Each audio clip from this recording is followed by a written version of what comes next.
It's funny that you raised your hand to volunteer, because now you're going to be my volunteer for this. So, and I don't want you to give away the question, but good morning, everyone. My name is Bobbie Herron, and I am the Director of Dealer Marketing for Zmot Auto Group, a division of the Cardinelli Auto Group. So today what I want to talk to you guys about is connecting with the people that you're trying to recruit rather than recruiting people. We have a tendency to think that when we recruit people, we just put a job ad online and we hire reactively rather than proactively, right? So that's something that we're going to focus on today.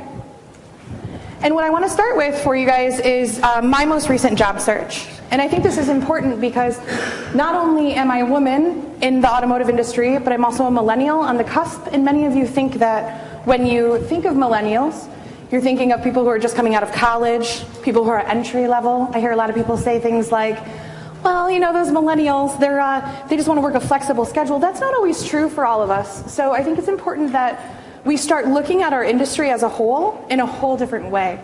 So by 2025, 75% of our industry will employ millennials. Of that percentage, the highest group of turnover is women.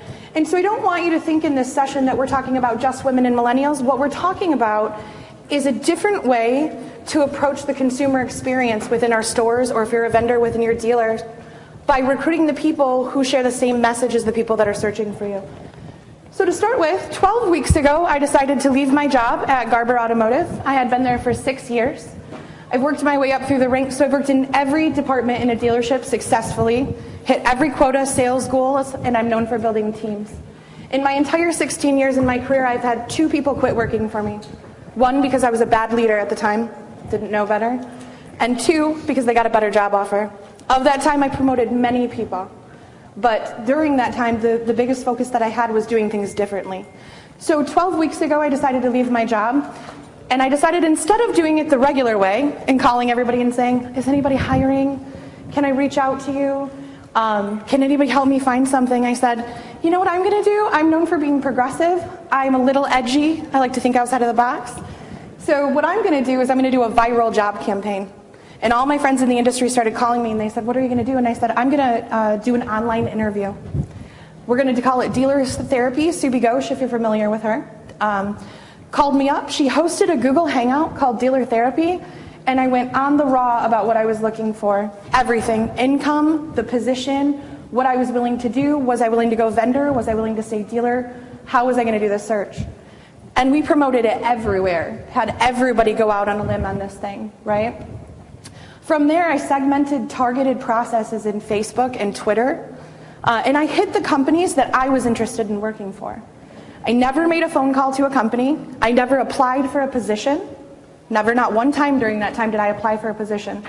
I never put my resume out online. I put my LinkedIn out, which was up to date, right? And I did this search for a position in the way that many of the people that you're looking for to employ in staff would be doing their search, right? I went word of mouth, 100%. So about a week in, I launched the Partner with Bobbie campaign, which was a landing page. It was the voice of my industry. Vendors, top-notch. Dealers, top-notch. Went to LinkedIn, wrote me reviews. I then targeted those reviews out. And the reason I share this with you is that if you're hiring proactively rather than reactively within your company, these are the types of things that you should be targeting. Social media, right? This is where you should be looking for people. So this is an example of what a high potential job search looks like. I've been a general manager in my time. I've been a finance director, a sales manager, a salesperson, a BDC director, a general sales manager. I worked in fixed ops for 12 and a half weeks, not very long, but we get the gist of it, right? So this first thing that you see over here on the left is my Facebook campaign, and this is the Dealer Therapy campaign. The next one that you see is Twitter, okay? It is not me sharing these statuses. It's the people that I let speak for me that shared these statuses. Over here you have the Partner with Bobbie campaign, which was my online interview. I took a lot of slack for that online interview, right? So where did that bring us to? And how do you engage with a consumer or a person who operates in this fashion, right? So my new boss, in a very non-pitch way, is sitting in the front row. Eric, wave. Yeah. We're going to give Eric mad props because not only is it an outstanding company, but one of the major reasons that I chose to go with Zmot is Eric launched a full-scale recruitment campaign online. So what does that mean? He matched my behavior. We teach people in car sales to sit across the desk and mirror people. We say, if you go like this to me, go like this back. We say, let the other person talk, because the person who's silent wins, right? Wait till they communicate back. But we forget when we're recruiting people that we need to mirror their behavior as well. So what Eric did is Eric decided, so this is a funny story. You see this picture over on the left with the ZMOT logo? Okay, so I went to a painting with a twist party with a bunch of friends. And I, as crazy as this might seem, rebelled against what they wanted me to paint and instead painted my own design. And at the end, I stood with everybody with my design and them next to me, and I said, oh look, you know, I painted a field of daisies. It was just like all green. I'm not a good painter. But Eric stole my picture off my Facebook page, popped it into Paint or whatever Photoshop he was using, and turned it into a recruiting tactic. Because it was so entertaining what he did, everybody on my Facebook decided that they were pro-Eric, right? He's got my 16-year-old daughter on Facebook recruiting for him. She's like, well, if you went to Zima, we could probably go to Jamaica. Well, if you did this, you know, and I'm like, that's probably not the case. But everybody went on this. You'll see a post here from Arnold Tianera, and he's retweeting Eric trying to recruit me. So Eric took the entire industry and said, I'm going to not only mirror this behavior, but I'm going to mimic it in a way that creates emotion for everybody involved. So it became a huge challenge for everyone. It became everybody saying, I want to be a part of that. Hey, let's raise my hand and get her to do this instead. This is an example of what a high-profile job search looks like. When I was at Garber, we had a rule there. We didn't hire applicants. We hired candidates. The difference between an applicant and a candidate was somebody who was unhappy and looking for a position versus somebody who was proactively in a position, making it work, and was not on the market, right? So you have to start to get creative in the way that you're looking at these things. Let's talk a little bit about stereotypes, because everybody loves them so much, right? So first we're going to talk about women. And because I'm a little edgy, there's a little bit of swearing in this presentation. But when you think about hiring women, a lot of the people in our business, and really in any industry, anywhere, say things like, well, you know, women, they're just really emotional, right? Nobody cries in baseball, we all get it. You know, women, they're just, you know, they can sometimes be a little passive, they're not aggressive. Yes, we are. It just comes off different. Our communication style is different, right? And you'll know that if you're married or you have a girlfriend and she's ever said this to you, right? That's fine, do what you want. You probably better not do what you want. That's not what that means, right? But attribute those things to the same thing that you're looking at in life. We court people in business like we're dating, right? So when you're thinking about women not working the hours or not giving the all that everybody thinks that they need to be doing, or you look at these stereotypes, it's important to note when you're thinking about them that those are perceptions you've created in your own head. Those are things as an industry that we share and we've made acceptable. It's like when we used to put ads in the paper and we would say the lease is going to be $179, and then in the disclaimer was everything that nobody qualified for. And now at the end of the month, or when people come in, we wonder why they want to negotiate that, or we wonder why they don't trust us anymore. So we have to change that perception as well. Let's talk about if it'll move. Maybe it won't, that's okay.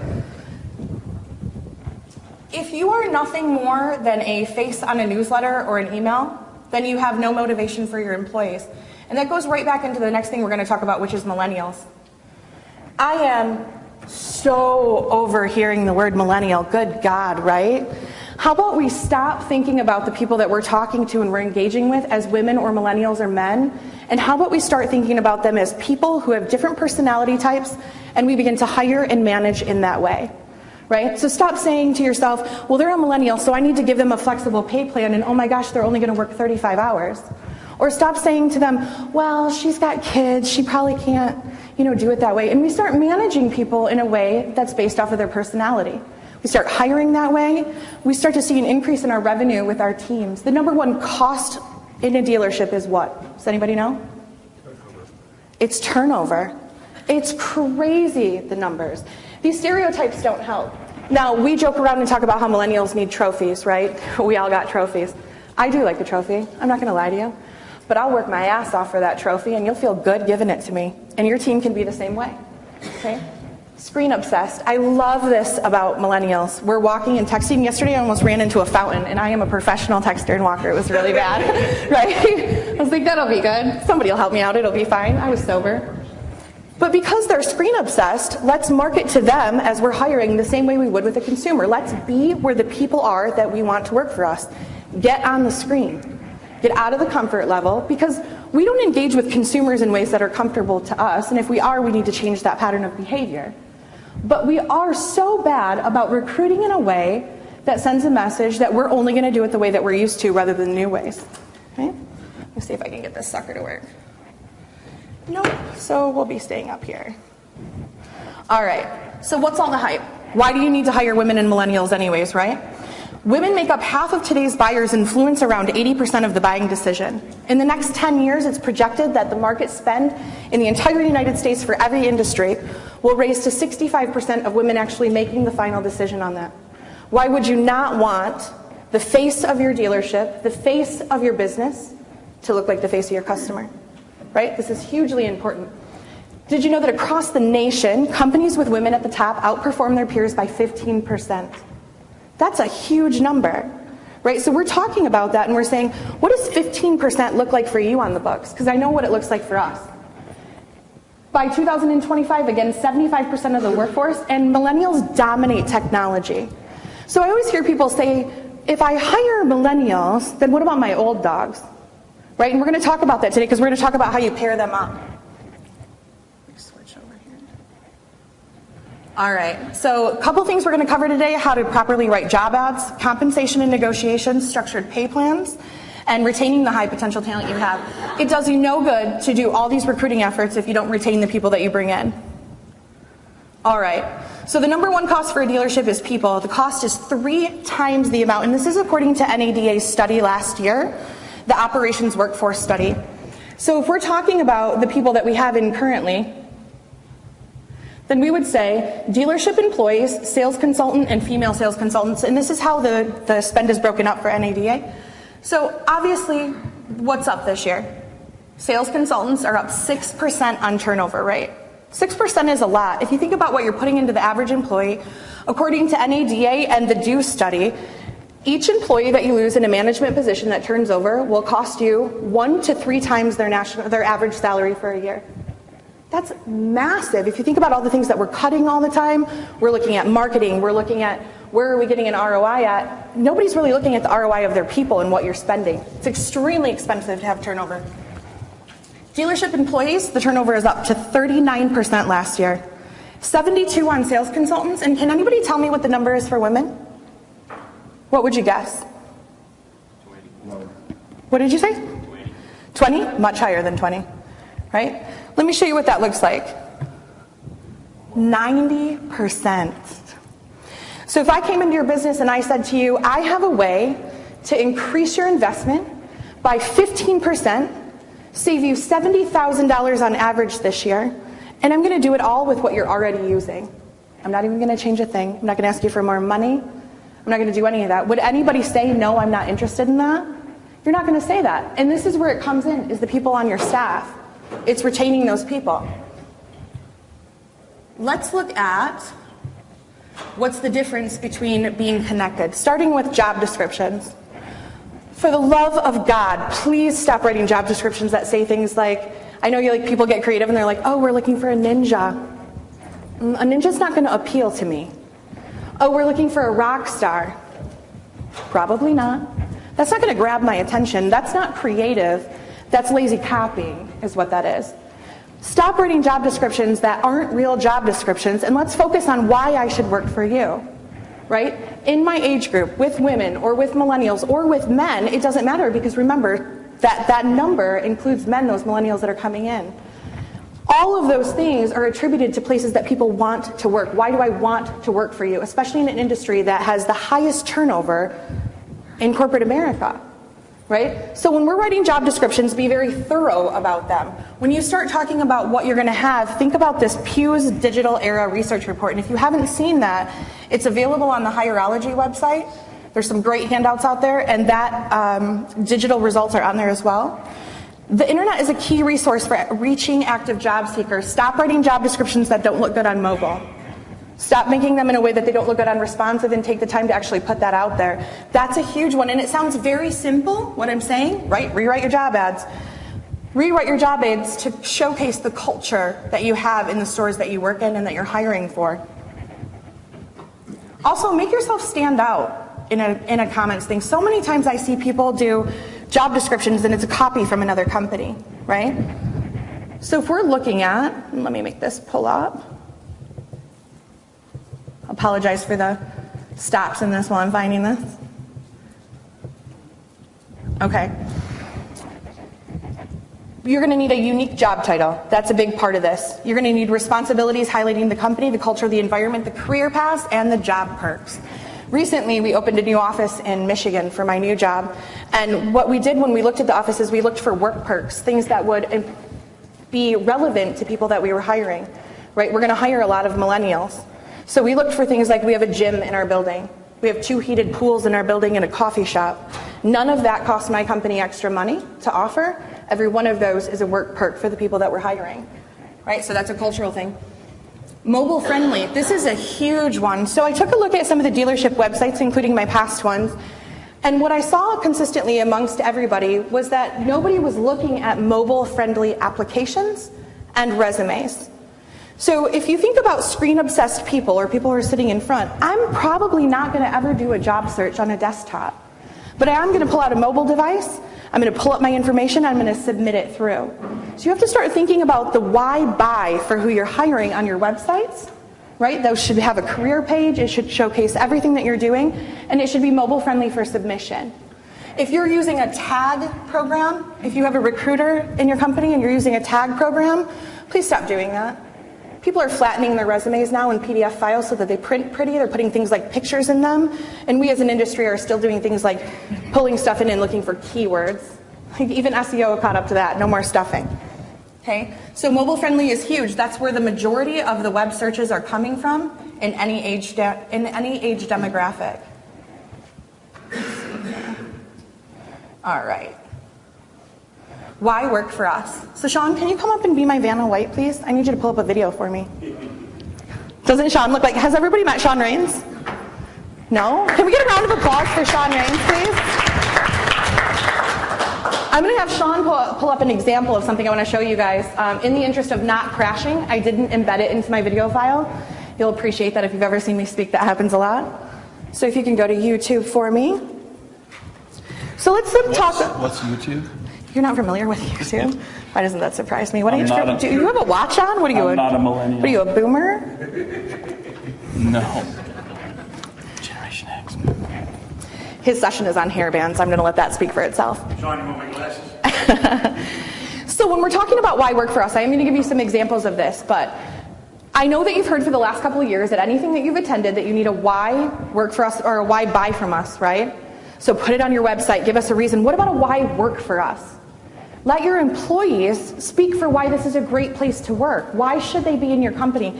Let them talk to your audience. It's the same thing we would do with consumer reviews when we highlight them, but we would do this with a why work for us. I'm going to give you a couple examples. If you'll just Google, could you just Google on YouTube for me, why work for us, Garber? Yeah, you're doing so good. I so appreciate you. Thanks so much. Get your present later. Perfect. And just hit enter for me. And go ahead and click that one right there. We're not going to watch this whole video, but you're welcome to search for them later. It's called Why Work For Us Garber, and you'll find one for every Garber store that we have. Recruiting is a big thing there. You're doing great, Vanna. Okay, so some of the things that while he's pulling that up that I want you to highlight in a Why Work For Us is hours, is pay, is the perks that you have there, the company vacations, the flexibility on scheduling. If you're running a split A-B shift, if you have Saturdays off, if you have a 5-day work week, what sets you apart? And I would challenge you to go back to your business and find the top 3 reasons that you as a candidate would choose you. And I challenge you to do this for a couple of reasons. One, it's much more difficult than you think of. Because you'll say to yourself things like, well, we're family rich in history for 100 years. That's awesome. I think that's great. I love that you're being so successful in doing that. I'm sure that the 24-year-old coming out of school cares that you've done great for 100 years. No, you care. And so you got to stop messaging people with things that you care about and not the employee. Yeah, all right.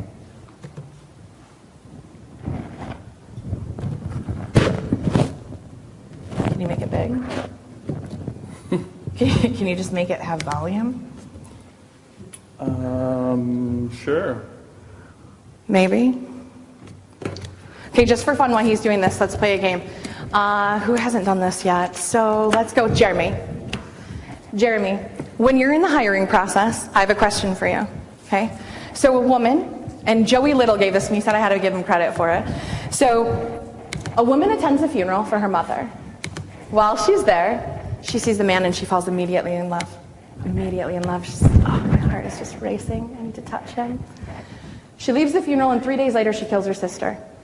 Jeremy, why did she kill her sister? She likes guns. That's good, but that's actually a good answer. I'll tell you why in a minute. Okay, what about you, sir? With the... Yeah. Me? Yeah? Why'd she kill her sister? She was the first person to pay. That's good too. We ask this question in job interviews to determine if somebody is a psychopath. She killed her sister because she wanted to see the man again. So good news, neither one of you are psychopaths, and so you've passed the test. I think that's great. I'm going to give you a round of applause for being able to do that. Can everybody applaud for them for not being crazy? Nobody wants to come in here in a Dexter situation, I promise. So I'm just keeping you all safe. The people who looked sketchy, I wanted to check on. If that's not going to play with volume, that's okay. I can skip it. So we can go through that. Sean's getting crafty over here. I really do want you guys to see this video. I think it's important, and I think it'll help you when you go back on what you're doing. My name is Juan Bush. I'm a used car sales manager. I've been with the company for just over 14 years.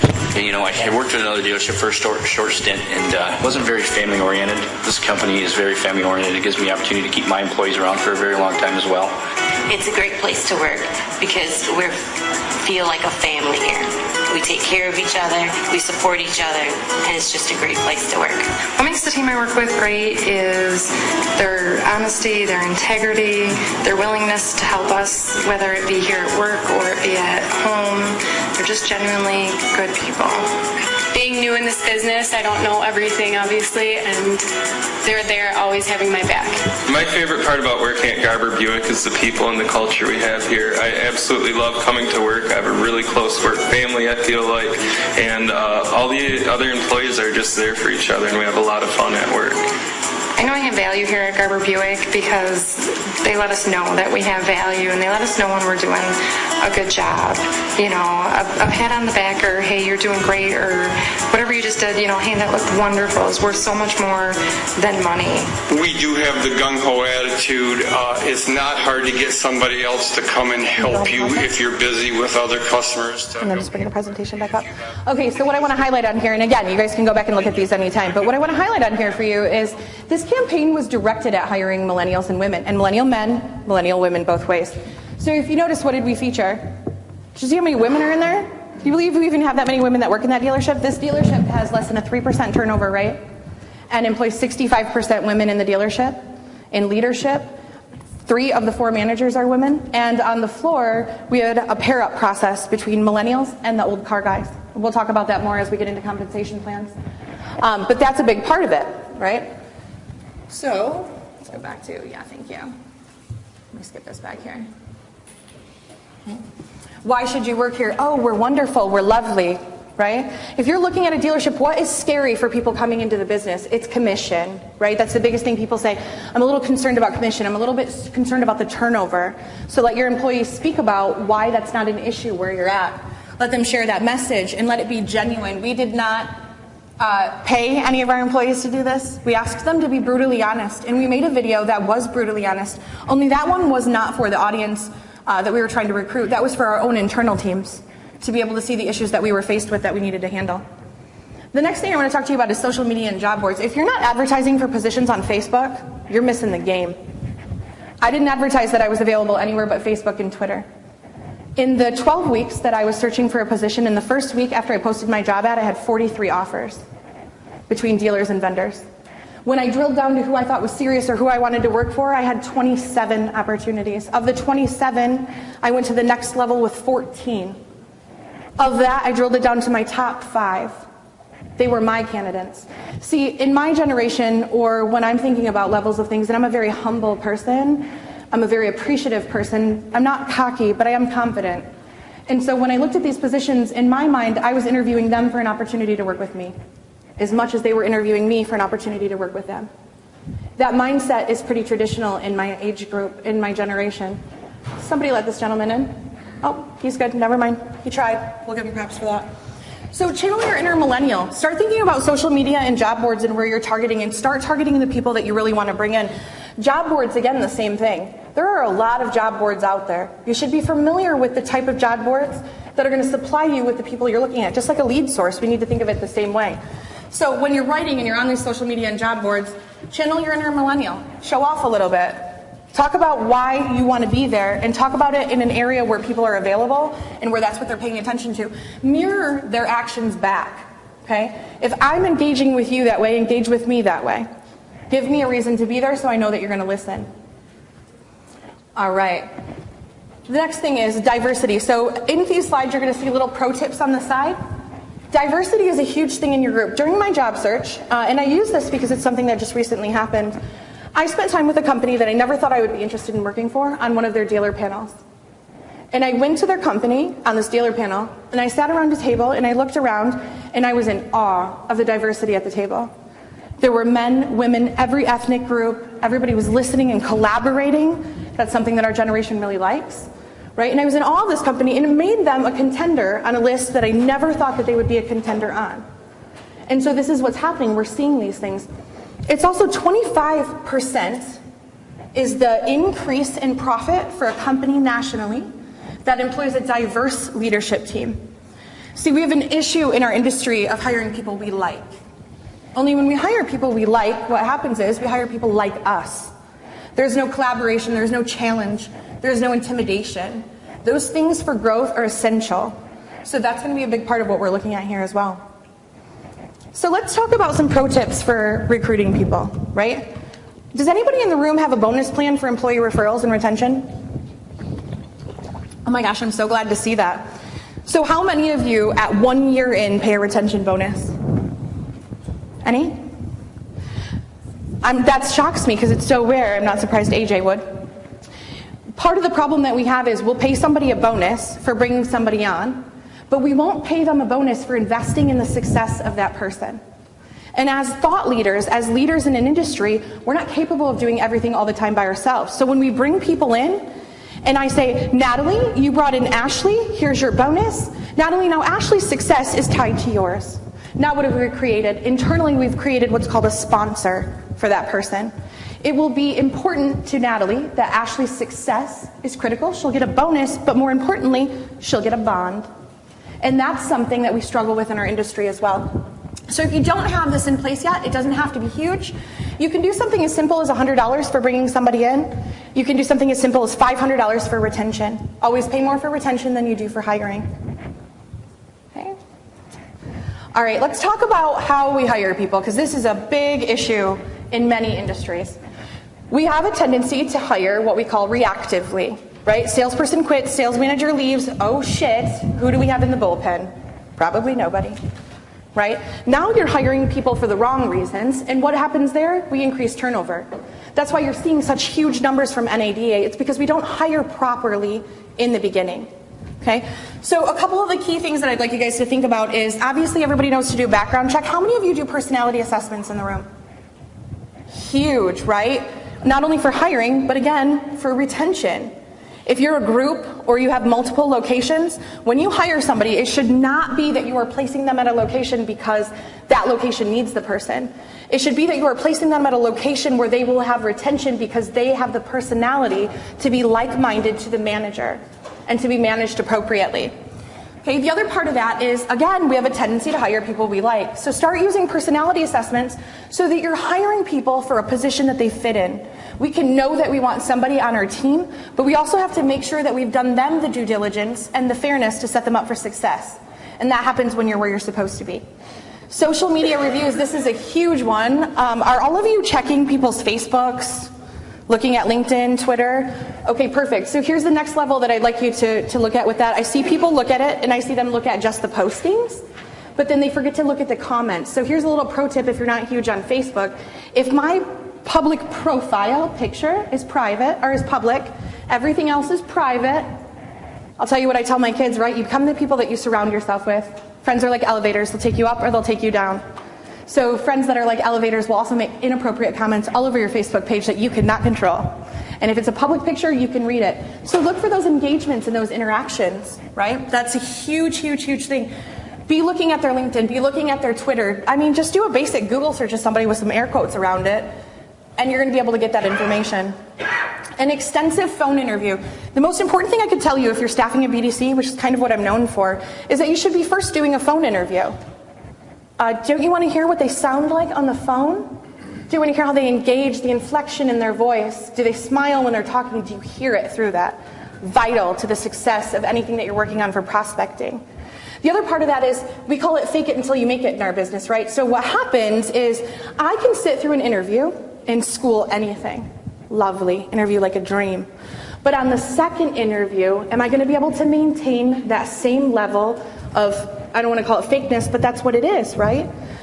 Do a TO on an interview just like you would a car deal. See what the other person is picking up. That's a huge part of it. Behavioral interviews. I've been doing behavioral interviews for years, and I am a huge fan of them. Okay, that goes along with the personality assessments that you're looking at. If you don't have a company that you're using and you're interested in it, again, Hierology does a great job with it, and I've seen their website, looked at their behaviorals, and I do not work for Hierology, so I use them because the information that's on there is accurate, and it's what you should be looking at. Reinforcing culture and career path. So we're really good about putting the ad out, but then people come in and we're in the interview, and how do we solidify that you want to work for us when we're in the interview? We got to sell, right? Grant Cardone has always said that he will hire passion over talent anytime. Dave Ramsey says the same thing, so does Simon LinkedIn. So anybody that you're looking at that is brilliant when it comes to building teams is going to tell you that passion is key. I don't care what your background is. If you come in and you're energetic and you're enthused, I want your charisma. I want the magnetism that you bring, because I can teach you to do anything else. If you have ambition and charisma, hire that person. And the less you like them, the more you should hire them. They're going to challenge you. Why work here, sell and buy? We talked about that a little bit with the video. And ready to say yes. So I would bring in a couple things for you. Do they have the right skill set? Do they fit the culture, and do they share the company values? You can hire the smartest person in the world, but if they don't fit your company values, you're going to have problems later. Home interview is something that Bob King introduced probably 30 years ago, and it's how I was taught to hire people. So home interview is the last interview. This is especially important in automotive with turnover, because one of the biggest problems we have is spouses, right? It's damn spouses. You know, you're working too many hours, you don't have this, you don't have that. What if you incorporate a home interview at the end and you meet with the spouse so they can interview you? Setting expectations is the best form of communication. What happens is, oftentimes we're upset with our job, we're upset with our personal life, we're upset with those things because nobody told us what to expect, so we just invented in our head how everything should happen. We just assumed this other person was just going to be right on board. Okay? So home interview happens in the home. Do they have children? Hi, Anthony. Do they have children? Invite them to the interview. You want to see how somebody's going to lead a team? Invite their kids. If they've got teenagers, you are on it, right? Let their kids come and be a part of it. See how they interact with them. You know, did the mom look? Did they, like, you know, acting a fool? Yeah. Is that legal? Like, if you say, oh, when they use your spouse? Mm-hmm. So how you would address that is you say, you know, one of the things that we like to do in our company is it's really important to us that your whole family's a fit. See, we're not just about employing you, we're about a work-life balance. And we want to make sure everybody's comfortable, so we'd like to schedule a time to meet with you and your spouse and your children, make sure we answer any questions that they have. You can meet at an off-site restaurant, wherever it is, but all it's really designed for is that. And with millennials, if they're a young millennial, the last person that I hired that is just a rock star, I did her home interview with her dad. I really did. And he said to me, the only requirement I have is if she's going to be downtown, please don't let her go downtown by herself. I've walked that girl out of a building every day for 4 years because I told her dad I would. And she was one of the best employees that I've ever had. So yes, you can do that, absolutely. And it's really vital, and spouses like that, right? So the wife or the husband get to start asking questions that they weren't a part of before. And it makes them feel included. And we have to start focusing on all-inclusiveness and stuff. So you came to their house, you brought them cookies, you did whatever you did. She's a little more, or he's a little more likely to forgive you when you're working till 9 o'clock all the time. All right, so retention tip. This one is a big one. I like you, you're hired. Stop doing that. Stop it. If everybody you hire thinks the same way that you do on your team, who's filling strengths and weaknesses, right? I like you, I'm gonna hire you. Oh, that's great, we can hang out at lunch. We're not gonna make any more money, but we'll be great friends. Like, how about we just make a date for Friday instead? But that's part of it, and we do that unintentionally, and it's human nature to take people that you like and want to bond with them. I use this example a lot. If you've ever seen two girls in a bar who have never met and they've both had 2 drinks, what is happening? They're like, oh my God, you crochet, I crochet. Oh my God, you have kids, I play soccer. All of a sudden they're like the best of friends. That's what happens. Men are a little different in that men will do the same thing, but they will use facts instead of emotion. So it becomes like a little bit of a battle, right? Oh, I'm so awesome. But they don't say it like that. That's human nature. And so when you're hiring somebody and you're looking at strengths and weaknesses, what is happening is you're saying, I'm going to fill this person, this person, this person. I would challenge you, especially on your leadership teams, to start hiring people who are different than you.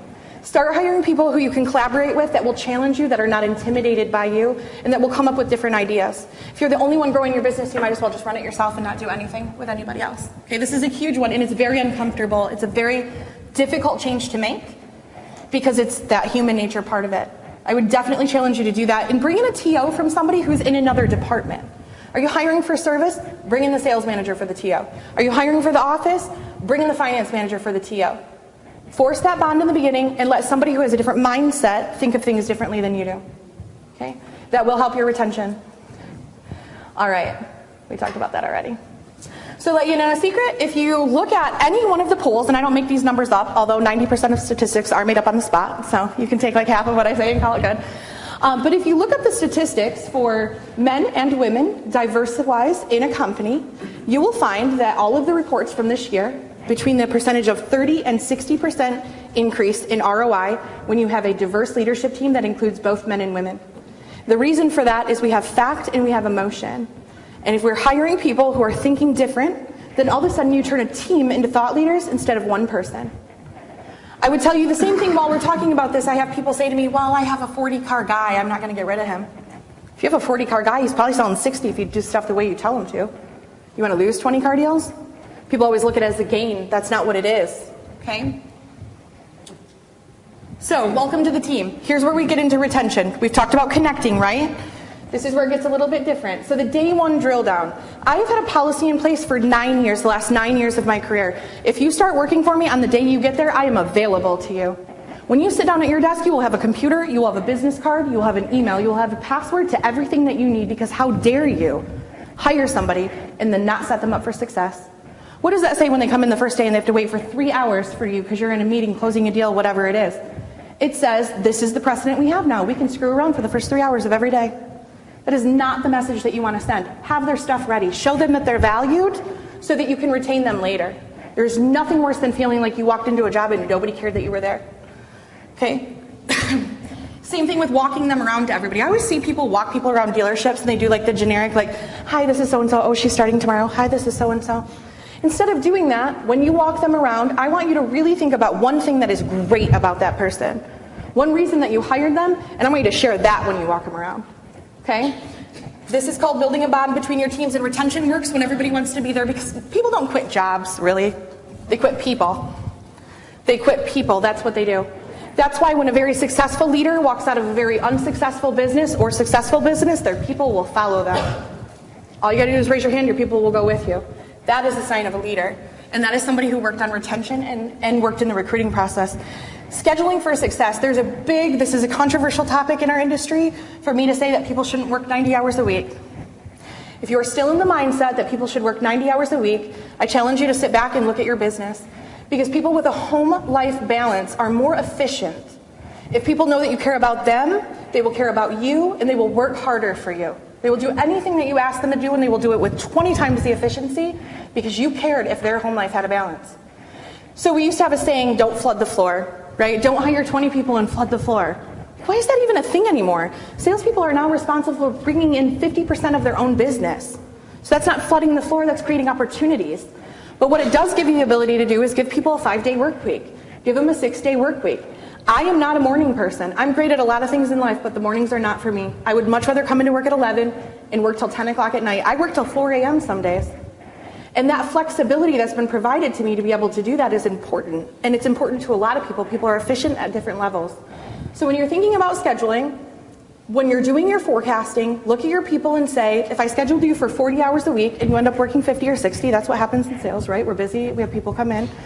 Start AB teams, start weekend teams. Stop saying things like, you have a 5-day work week, and then somebody comes in, they want to take a Tuesday off, you're like, why didn't you do it on Saturday? Because everything you have to do in your life that's maintenance doesn't happen on a Saturday. Nothing's open on Saturday, right? But instead what we say is, oh, you hit your sales goal? That qualifies you for a day off. Do I need to pay you for that day off? No, you're on sales commission. So unless you're making less than minimum wage, which you shouldn't still be working for me if that's the case, you earned your own money. I don't care when you earn it. But I'll happily make a Tuesday off available for you, and I will never, ever, ever in the dealership say something stupid like, well, you had Tuesday off, or oh, must be nice that you had yesterday off, because this is a reward. If you've ever listened to Sell or Be Sold by Grant Cardone, which is one of my favorite books that's been redone 7,500 times, one of the things he says is you're always selling or you're being sold, and everything in life is a commission. We have to stop thinking about monetary value as being the only commission that happens. Okay? Days off are a commission. That's something that you earn. Compensation packages. We are very old school. What is it? 25% minus PAC, right? Maybe you're going to throw in finance and do a 15-10 split. Maybe we've got specials. We're going to do 20 and 5. Whatever it is, it all works out to the same. We're all trying to retain that 30%. So when we look at that and we look at the compensation packages, do not be afraid to create compensation packages that are based on volume or non-commission. We instituted at Garber 3 years ago when I started building this program for them, a 2-option package. You can choose to go on salary with a volume bonus when you hit 8+. You can choose to go on commission. I don't do finance, but the CEO said it all worked out the same, right? But we give them the choice. And in your first year, you can switch that pay plan one time at any time. And then after that, you can switch once per year on your anniversary. It's a retention tip, keeping you there. It works out to be the same, but it's a comfort level for people. There are great people in our world that are managers and leaders and salespeople that are terrified to work for you, not because they don't have the skill, but because they don't possess the financial ability to take a risk. Okay? Training path and shared goals. This is one of the most important things I can tell you. If you don't have a training path and a shared goal in your dealership, that's something that you need to get on right now. First of all, don't create goals that are isolated to you, or the team will not employ them because they won't matter to them. Use the wonderful sales tactics that you had to get you here to sell them on what your goal is, and then make it a full-time thing for everybody. Training path is a huge one. Many millennials and women coming into business say things like, okay, I want to be a leader. I want to be a manager. Great, you just came out of college? Perfect. What we have a tendency to do is we say things to them like, well, it's going to take some time. You're going to have to work it out. Only their mindset doesn't work that way. See, they've been through school and college, and everything had a schedule. Mom had a thing on the calendar that said like when ballet was. Nobody had to remember anything. And what happens with that, with the training path, is you say things to them like, well, you're working towards it. You're working towards it. Go back to expectations. In our company, it takes 5 years to be on the path to be a sales manager. Say you just came out of school. Year 1 will consist of you being on the floor. You'll have a quarterly review with your manager every quarter. We'll talk about ways to get you to the next level. We'll address any problems immediately so they don't continue. At the end of year 1, you'll go back onto the sales floor in a different capacity, because now you're going to start learning a little bit about finance. 1 day a week, you're going to invest in your own success, and you're going to spend 5 hours in finance helping them. Right? Year 3, you're going to come in and you're going to be an assistant sales manager. That does not mean that you're not going to still be selling cars. That means every day is an interview, and we're going to give you an opportunity to shine like a diamond. Okay? So you see how that goes, right? I've set an expectation. What I'm also going to set in the beginning is this. Quarterly, you will have reviews. Should be doing reviews quarterly, monthly, weekly anyways. Together, we will determine if you're ready for the next level or if there's an extension. At the end of 5 years, you will be up to be interviewed for a position when one comes available in our group. Right? I set an expectation. I didn't promise anybody a job. It didn't cost me any more money. I cross-trained an employee that now can work in multiple departments as an assistant, so that if I have to reactively hire somebody, I'm already prepared for that. Okay? All right, let's talk about motivation. Can somebody give me a time check? Okay. Let's talk about motivation a little bit. Communication is key. Empower and implement. This is a huge thing because we have to get out of people's way. If you're hiring the right people, they're smart people, listen to them, collaborate, and get out of their way. Empower people by telling them they're doing a great job. I'm not a person who needs a lot of pats on the back, but you do need to tell me that I'm doing a good job. Because it feels good. It's like dating, right? You're not going to date somebody and not tell them they look pretty when you see them. That's stupid. It's not smart. So whenever you're working with people like that, think of it that way as courting. Okay? We'll skip a couple slides here, just because we're running a little bit late on time. So, motivation for compensation and pay plans. One thing I want to leave you with before, because we're running short on time, is I have been very successful in taking the old car guys in my dealerships and pairing them with the new people, millennials, women, whoever it is, and letting them now function as a team. It creates two things. I tie their pay plans together. The success of both is dependent on one another. We create sponsorships and mentors that way. I also have guys who are 75 and just can't use the CRM to save their life. But I'm not willing to make it a thing where it's okay not to. So we pair them with somebody who's really good at CRM, really good at setting appointments, really good at making phone calls. That person does that alongside them. Then the old car sales guy does the art of the close, right? We cannot teach people to close it as an art form. They need to see it. So now we've got, we'll call him Laz. I really have a guy like that who's 75. And Molly, who was in the video, he was her mentor. They were partners. Molly taught Laz how to prospect in a way that we never thought we could teach him. And Laz taught Molly how to close. And what happened after we separated their bond from each other 1 year in, because that was the rule, is that all of a sudden it mattered to Laz, even though he was no longer being paid on it, that she was successful. And so now we're building bonds within the team and we're retaining more people.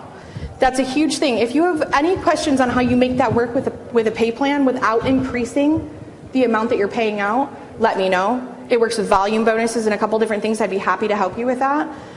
If you need pay plan ideas for that, the same thing, because that's wildly successful when you're bringing people in. The other thing is, and not to bring up hierology again, but I will tell you, I wanted to print some handouts for you guys, and unfortunately the concierge didn't get them done in time, but you can visit their website. They have several white papers and blogs that you can download, and I use them because their thought process is the same as what mine is, learning in a dealership. Okay? Any questions? You guys are all recruiting geniuses now. I love it. Give yourself a round of applause, please.